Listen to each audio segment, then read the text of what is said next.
आज हम बनाने जा रहे हैं तुम्हारा मेरा सबका फेवरेट शाही पनीर।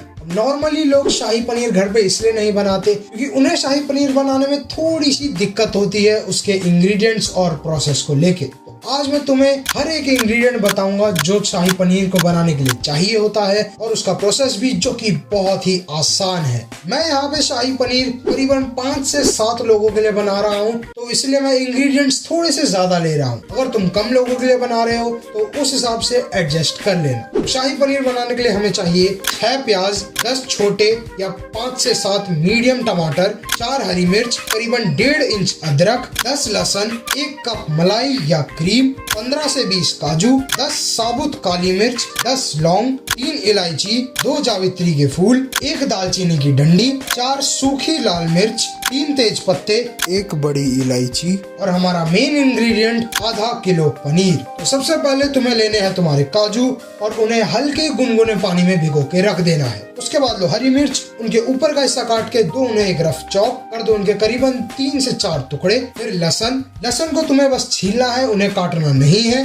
फिर उसके बाद अदरक को भी पहले छील लो और फिर कर दो उसके भी करीबन 4 से 8 टुकड़े उसके साइज या शेप के अकॉर्डिंगली। उसके बाद प्याज को छीलने के बाद देना है उन्हें एक रफ चॉप, पहले आधा, फिर लंबाई में एक और बार आधा और फिर उसके 4 बार टुकड़े। ऐसे करते हैं प्याज को रफ चॉप। ऐसे ही अपने सारे प्याजों को काटने के बाद रख दो उन्हें साइड में। इसके बाद टमाटर को भी देना है तुम्हें एक रफ चॉप और टमाटर को रफ चॉप देने के लिए करने हैं उसके करीबन 8 टुकड़े, पहले आधा, फिर एक और बार आधा और फिर एक और बार आधा। ऐसे ही सारे टमाटर काटने के बाद रख दो उन्हें भी साइड में।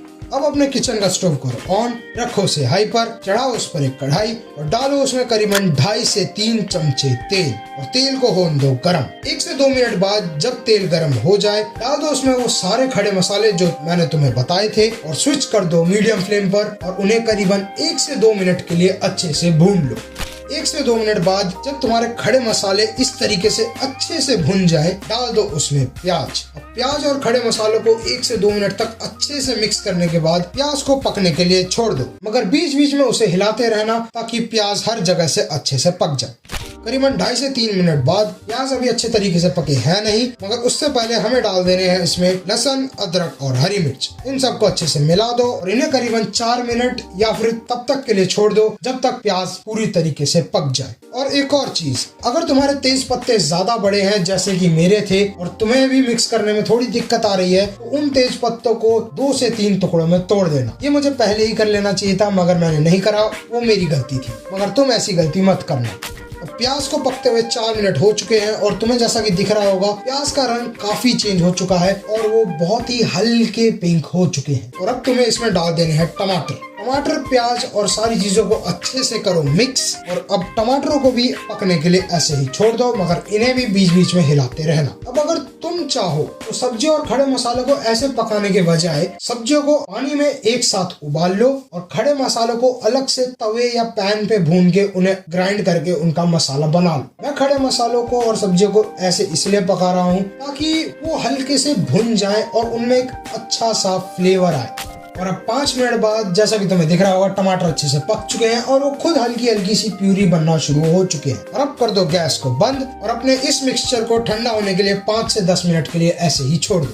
5 से 10 मिनट या फिर जब तक तुम्हारा मिक्सचर अच्छा खासा ठंडा हो जाए। उसके बाद बैचेस में अपने मिक्सचर को डाल लो एक ब्लेंडर में और बना लो उसकी एक प्यूरी कुछ इस तरीके की। फिर से अपने किचन का स्टोव करो ऑन, रखो उसे हाई पर और चढ़ाओ उस पे वही कढ़ाई जिसमें तुमने तुम्हारा मिक्सचर बनाया था और उसमें डाल दो वो सारी प्यूरी जो तुमने अब तक बनाई थी। अब क्योंकि हमें प्यूरी बिल्कुल भी वेस्ट नहीं करनी है, अपने ब्लेंडर में डालो पानी और उस पानी को ब्लेंडर में अच्छे से हिलाने के बाद उस पानी को डाल दो अपने इसी प्यूरी में। ऊपर से तुम इसमें एडिशनली पानी डाल सकते हो ताकि इसकी क्वांटिटी बढ़ जाए। अब इस प्यूरी को पानी के साथ अच्छे से मिला दो और उसे मीडियम हीट पर करके थोड़ी देर के लिए ऐसे ही छोड़ दो। दोबारा लो अपना ब्लेंडर और उसमें डालो वो काजू और वो पानी जिसमें काजू को तुमने भिगाया था। अब इन दोनों को ब्लेंडर में डाल के कर दो अच्छे से ब्लेंड और बना दो इसकी एक ऐसी प्यूरी। अब ब्लेंडर को एक और बार लो, डालो उसमें 1 कप मलाई और थोड़ा सा दूध और फिर कर दो उसे तब तक ब्लेंड जब तक वो अच्छे से स्मूथ ना हो जाए। याद रहे उसे ज्यादा देर के लिए ब्लेंड नहीं करना।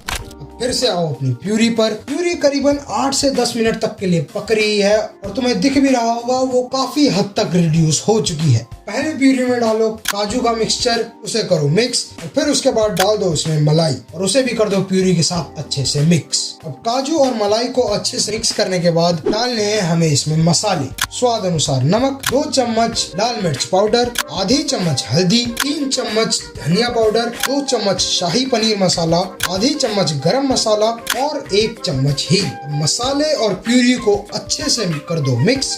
प्यूरी को ढक दो और उसे 5 से 7 मिनट के लिए ऐसे ही छोड़ दो। अब जब तक तुम्हारी प्यूरी पक रही है तब तक काट लो पनीर। पनीर को तुम किसी भी तरीके से काट सकते हो, छोटा, बड़ा, स्क्वायर शेप में, ट्रायंगल शेप में, जैसा भी तुम चाहो। पूरी पनीर को काटने के बाद रख दो उसे साइड में। 5 से 7 मिनट बाद थाली को कढ़ाई पर से हटाओ और डाल दो प्यूरी में पनीर। पनीर को प्यूरी में थोड़ी देर के लिए मिक्स करने के बाद उसे फिर से ढक के 5 मिनट के लिए ऐसे ही छोड़ दो।